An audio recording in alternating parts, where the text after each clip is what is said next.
Dadam Koreyadan 6 yil deganda kelyaptilar. Men ularni yaxshi ko'radigan ovqatlardan tayyorlab bermoqchiman. Asarti golubsi tayyorlayman. Bu taomda hamma har xilcha qiladi. Men o'zimning retseptim bo'yicha qilyapman. Tushunishlar uchun dadam Koreyaga ketgan vaqtlari men 20 yoshli qiz bo'lganman va o'sha davrda umuman ovqat pishirishni, shirinlik tayyorlashni bilardim. Uni ovqatlarni me'yoriga yetkazib zo'r qilib tayyorlamasdim. O'sha vaqtda men tayyorlagan ovqatlar dadamga umuman yoqmasdi. Mana oradan 6 yil o'tdi. 6 yil ichida men уже shef-povar darajasiga ham yetdim desam ham bo'ladi. Albatta, hozir halicha shef-povar darajasiga yetganim yo'q.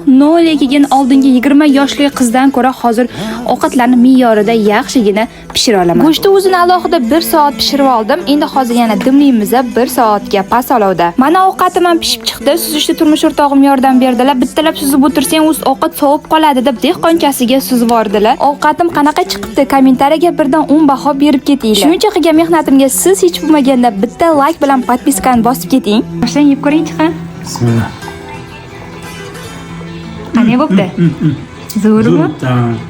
To'g'risini ayting. Ha? Mana go'shtidan ham olib yeb ko'ring, go'shtdan. Yumshoqqina pishibdimi?